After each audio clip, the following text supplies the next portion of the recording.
메리 크리스마스. 메리 크리스마스. 성탄절의 평화와 기쁨이 여러분과 가정에 임하기를 바랍니다. 여러분 행복하십시오. 성령 충만하십시오. 아멘. 마태복음 18장 15절부터 20절까지의 말씀을 읽었습니다. 맨 처음 절인 15절 시작 부분을 보면 함께 읽은 말씀의 핵심 주제를 알 수 있는 구절이 있습니다. 이렇게 기록되어 있어요. 네 형제가 죄를 범하거든, 네 형제가 죄를 범하거든 이렇게 하라라는 오늘 말씀이죠.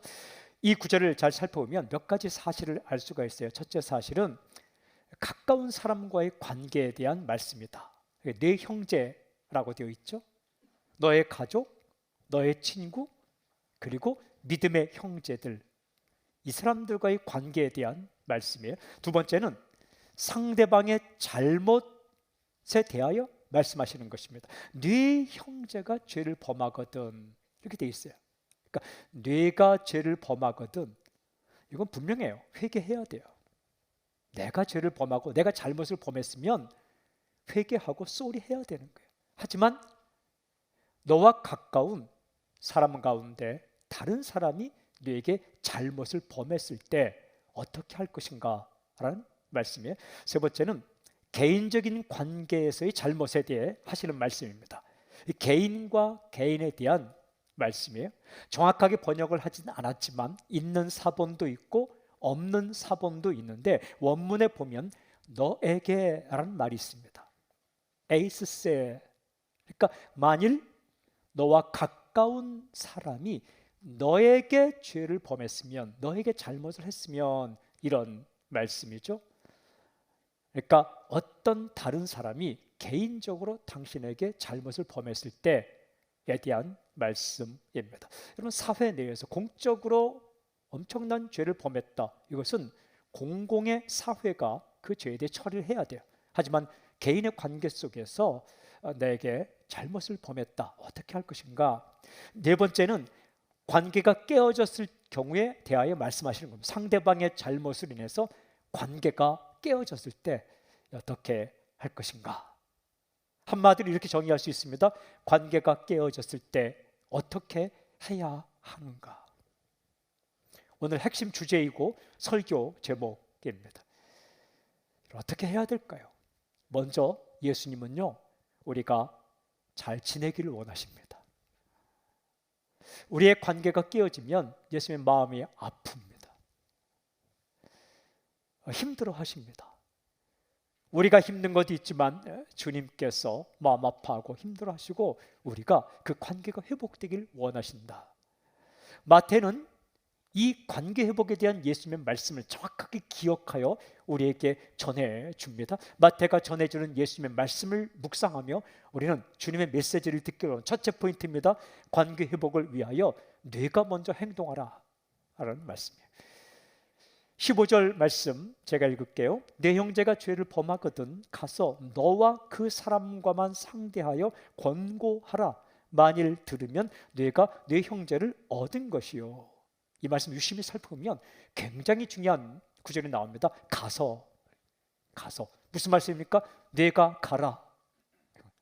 네가 가라. 관계가 깨어졌을 때 이렇게 생각하면 안 돼요. 네가 먼저 내게 오면 나도 좀 생각해 보지. 그렇게 생각하지 말고 네가 먼저 가라라는 거예요. 여러분, 하나님, 우리 하나님, 우리가 믿는 우리 아버지 하나님은 어떤 분인가? 먼저 찾아오시는 분이에요. 인간의 잘못으로 하나님을 떠났을 때, 인간의 잘못으로 하나님과 인간의 관계가 깨어졌을 때에 하나님께서 먼저 인간에게 손을 내밀었습니다. 그날이 크리스마스예요. 그분이 예수님이세요. 깨어진 관계를 회복하기 위하여 먼저 오신, 먼저 행동하신 분이 바로 예수님이십니다. 관계 회복을 위하여 네가 먼저 찾아가라 라는 말씀이에요. 이거 쉽지 않습니다. 쉽지 않아요. 속상하고 마음 상하고 마음 아픈데 내가 먼저 찾아가서, 그것도 내 잘못이 아니라 상대방의 실수로 인하여 관계가 틀어졌는데 내가 먼저 찾아가서 행동한다는 것, 이거 쉽지 않아요. 여러분, 쉽지 않지만 하는 사람이 바로 하나님의 자녀요, 크리스찬입니다. 예수님은 그래도 그렇게 하라고 말씀하세요. 세상은 어떻게 말하면 쉽습니까? 그냥 살아. 관계가 어렵건 말건 없는 사람처럼 살아. 투명인간 취급하며 살아.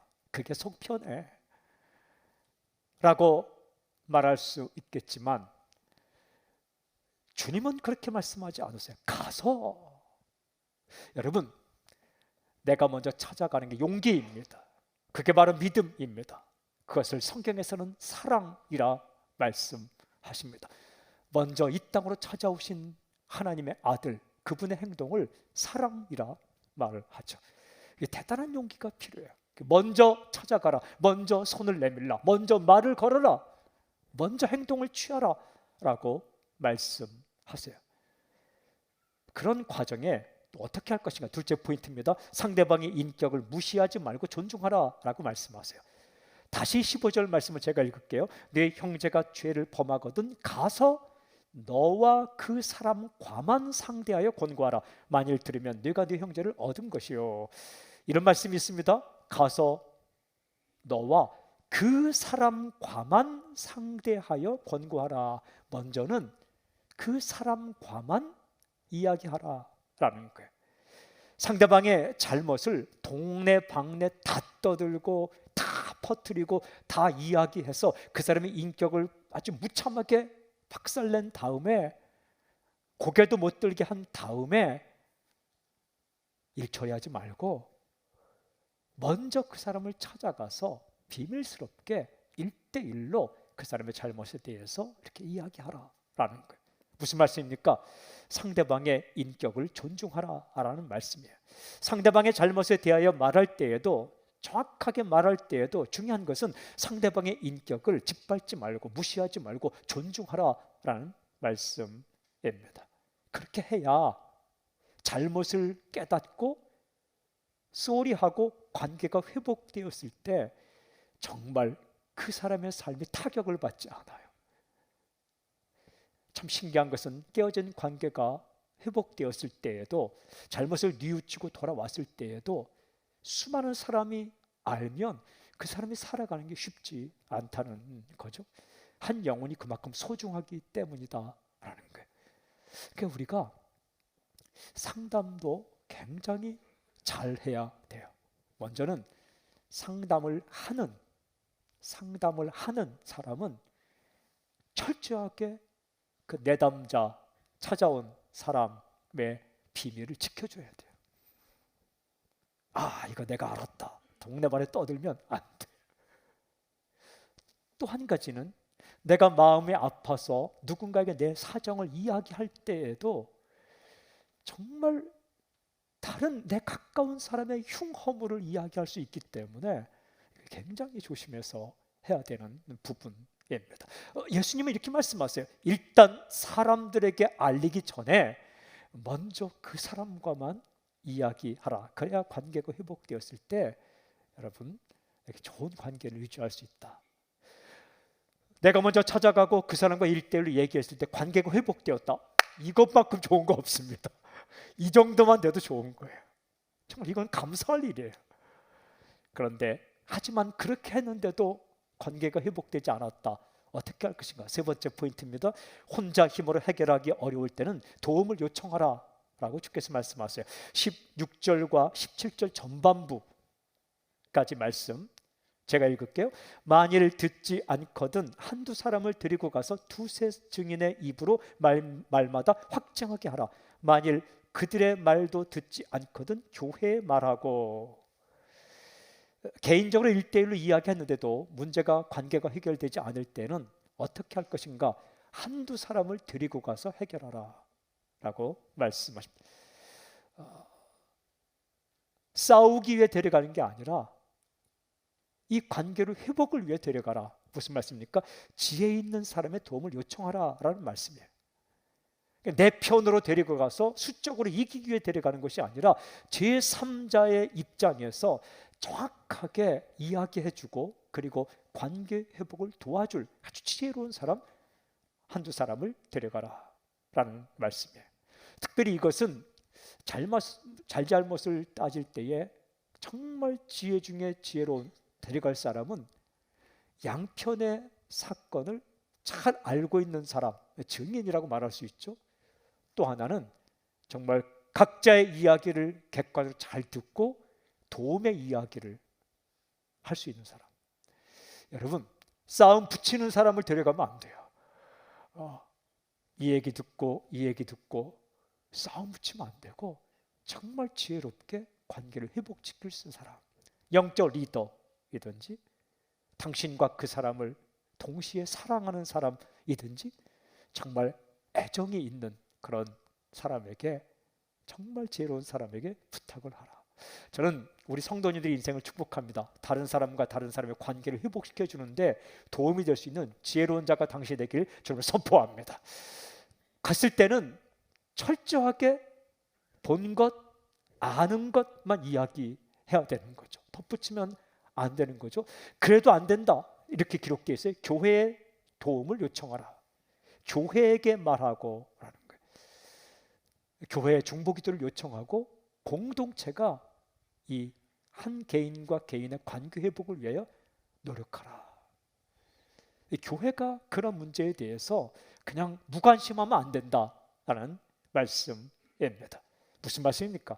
할 수 있는 만큼 끝까지 노력을 하는 것, 이것이 바로 우리의 행동이다 라는 거예요. 여기까지 해서 해결되면 그나마 괜찮은 겁니다. 그런데 그렇게 했는데도 해결이 안 되면 어떻게 해야 되는가? 네 번째 포인트예요. 상대하기 어려운 사람도 있다는 사실을 인정하고 끝까지 포기하지 말라. 개인적으로 가서 이야기했어요. 그것도 굉장히 용기를 내어서 찾아갔어요. 근데 해결 안 됐어요. 지혜로운 사람 도움을 요청해서 함께 가서 이야기했어요. 해결이 안 됐어요. 정말 어렵지만 교회의 도움을 요청하고 교회 공동체가 다 노력을 했어요. 근데 해결이 안 됐어요. 그때는 어떻게 해야 하는가? 17절 후반부에 이렇게 되어 있어요. 교회의 말도 듣지 않거든 이방인과 세리와 같이 여기라. 교회가 나서는데도 이게 자신의 잘못을 인정하지 않고 관계가 회복되지 않으면 어떻게? 이방인과 세리와 같이 여기라. 이 말씀을 읽으면 갑자기 멍해집니다. 이방인과 세리와 같이 여기라. 그 사람을 교회로부터 추방하라는 얘기인가? 내쫓으라는 얘기인가? 이제는 그냥 포기하라는 말씀인가? 여러분, 예수님은 그 어떤 경우에도 사람에 대해서 버리거나 포기하라고 말씀한 적은 없어요. 그래서 성경 읽으면 예수님은 어떤 경우에도 사람을 먼저 버리거나 포기한 적이 없으세요. 어떤 사람들이 떠나버린 거지 주님께서 포기하거나 버린 적은 없어요. 이 말씀 무슨 뜻일까? 이방인은 믿지 않는 사람을 가리키죠. 생각이 다른 사람. 쉽게 말씀드리면 상대하기 힘든 사람입니다. 여러분, 우리가 믿음의 사람으로 살다 보면 믿지 않는 사람 어느 순간 상대하기 힘들 때가 있죠. 이렇게 말이 통하지 않을 때가 있지 않습니까? 그 당시는 훨씬 더 그랬습니다. 이방인이란 상대하기 힘든 사람, 통하지 않는 사람. 세리는 누구를 가리키는가? 존중받지 못하는 사람의 대명사였어요. 그 당시 세리와 창기. 상대하기 힘든 사람, 어려운 사람.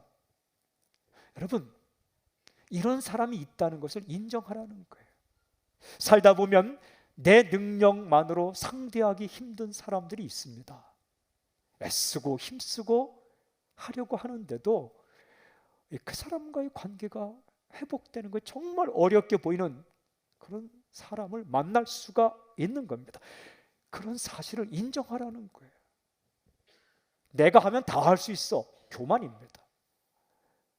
내가 가면, 내가 애쓰면 나는 누구와도 좋은 관계 유지할 수 있어. 착각이라는 거예요. 예수님의 제자 가운데도 가룟 유다는 깨어진 관계로 나아갔어요. 그러면 어떤 사람도 내가 하면 다 좋은 관계로 회복할 수 있어? 없습니다. 그 교만입니다. 정말 어려운 사람도 있다 라는 것을 인정하라는 거예요. 하지만 기억하십시오. 여러분, 이들에게 돌아올 가능성이 없는가?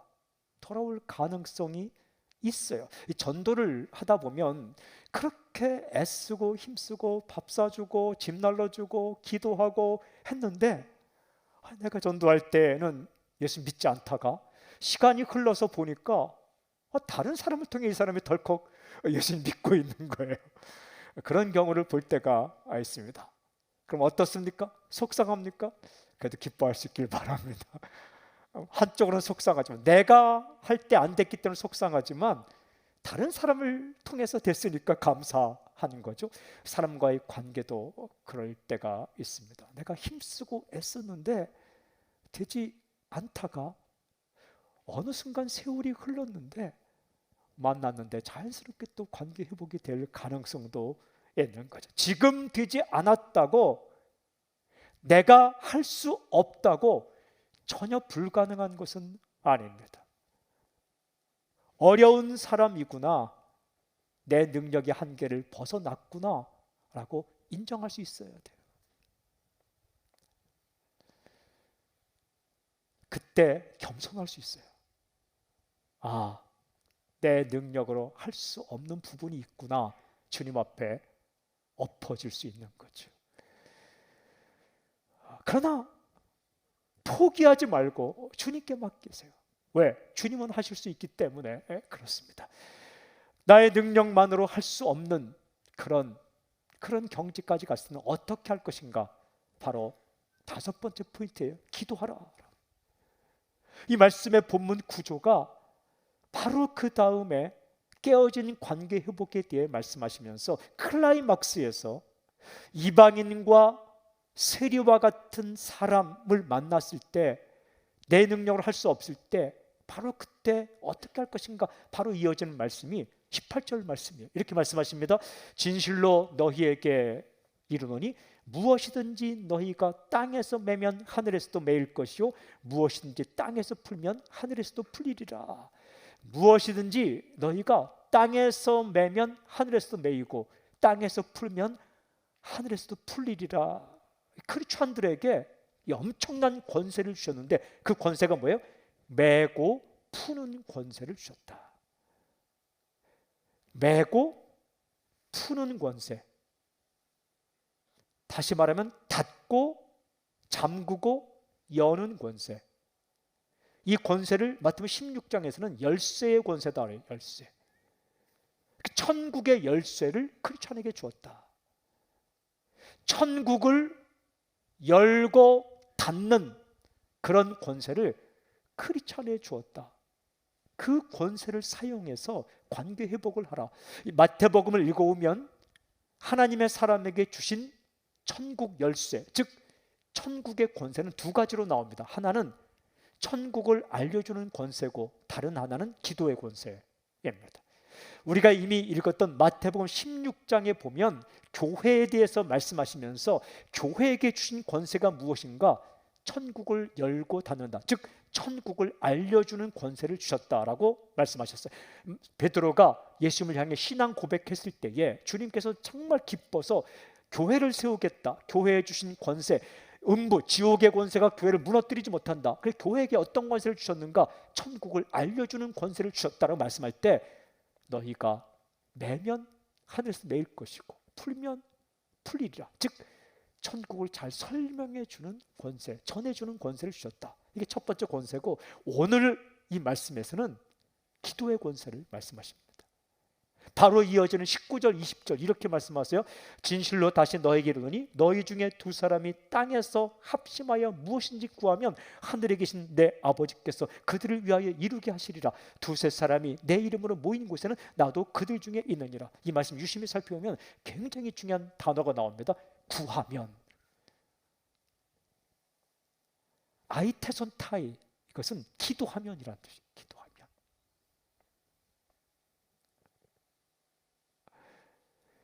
개인적으로 찾아갔는데 관계가 회복이 안 돼요. 존중하면서 대했는데도 회복이 안 돼요. 지혜로운 사람의 도움을 요청한데도 이게 회복이 안 돼요. 교회 요청을 했는데도 회복이 안 돼요. 그때는 어떻게 할 것인가?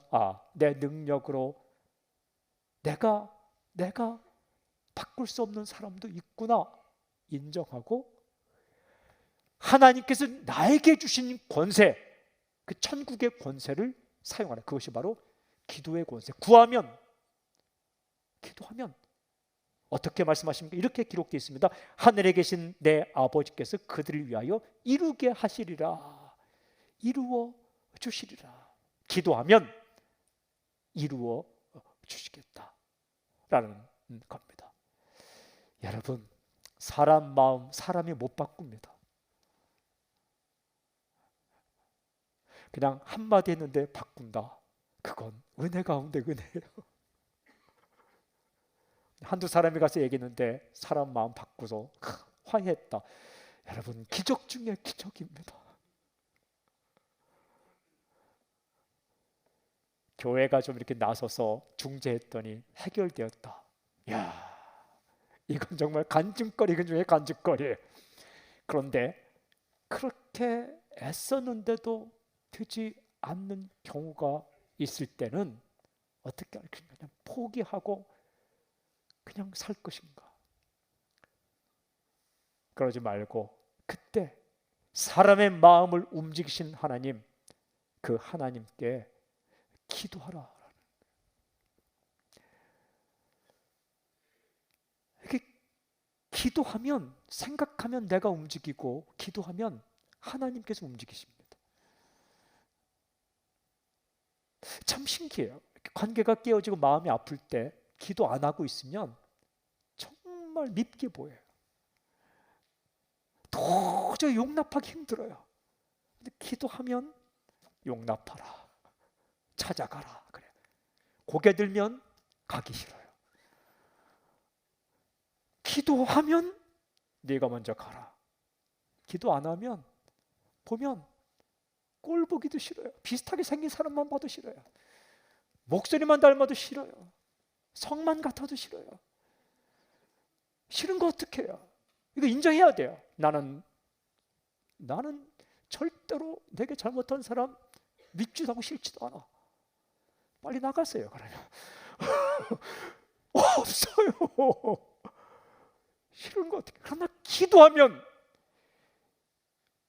구하면, 엎드리면 찾아가고 싶은 마음이 생겨요. 그럼 어떻게든 해보고 싶은 마음이 생겨요. 그냥 생각만 하면 이게 안 돼요. 정말 상대하기 어려운 사람일지라도 변화시킬 수 있는 능력을 가진 하나님께 기도하라 라고 말씀. 여러분, 예수님은 이방인도 변화시키셨습니다. 예수님은 세리도 변화시켰습니다. 관계가 깨어졌을 때는 어떻게 해야 하는가? 관계 회복을 위하여 그 정말 꿈을 가지고, 첫째는 네가 먼저 행동하라. 그런데 그 사람의 인격을 무시하지 말고 존중해서 그 사람과만 먼저 이야기하라. 그게 안 되면 한두 사람 혹은 두세 사람에게 도움을 요청하라. 그것도 지혜 있는 사람, 그 사실에 대해 정확하게 알고 있는 사람, 제3자의 입장에서 하나님의 지혜로 말할 수 있는 사람에게 도움을 요청하라.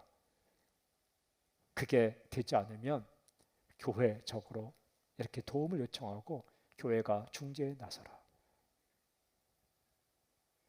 그래도 이 깨어진 관계가 정말 회복되지 않을 때는 포기하지 말고, 어려운 사람도 있구나, 내 능력의 한계도 있구나, 반드시 인정하고, 하지만 포기하지 말라. 누구에게? 정말 관계를 회복시킬 이 주도권을 가진 하나님께 기도하라 라는 말씀이에요. 사랑하는 여러분, 예수님께서 우리에게 주신 권세가 딱 두 가지인데, 그 권세, 메고 푸는 권세를 이야기하는 본문의 이 컨텍스트, 상황이 기가 막힌데, 첫 번째는 하나님을 알지 못하는 사람이 하나님을 알고 천국을 아는데, 천국을 알려주는 권세를 말씀할 때 메고 푸는 권세를 말씀하셨어요. 중요하다는 거예요. 이게 하나님을 알지 못하고 천국을 알지 못하고 천국을 듣지 못하고 영원한 세계에 대해 듣지 못하는 사람이 듣게 할 때에 크리스천에게 주신 권세가 그 알려주는 권세. 또 하나는 이 오늘 말씀의 컨텍스트 상황인데요, 이 사람과의 관계가 깨어졌을 때 주님의 마음이 아프다는 거예요. 그 관계를 회복시키기를 원하시는 분이 하나님이신데, 그때 우리에게 메고 푸는 권세를 주셨는데, 그게 바로 기도다. 그 이름을 적어놓고 끝까지 기도할 때 사람의 마음을 움직이신 하나님께서 듣고 이루어 주실 것이다. 아멘. 아멘. 사랑하는 여러분, 처음부터 끝까지 기도하시길 바랍니다. 관계가 깨어지면 기도하고, 찾아가기 전에 기도하고, 지혜자와 함께 합심하여 기도하고, 교회가 기도하고, 그리고 끝까지 포기하지 않고 우리에게 주신 기도의 권세를 가지고 기도할 때에 이 땅에서 당신과 다른 사람과의 관계, 가까운 사람과의 관계가 틀어진 관계가 회복되는 놀라운 역사가 있을 것입니다. 할렐루야. 우리에게 기도의 권세를 주시고 관계가 회복되길 원하시고 우리에게 평화의 관계를 이루어 주신 주님을 찬양합니다. 아멘. 할렐루야. 아멘. 아멘.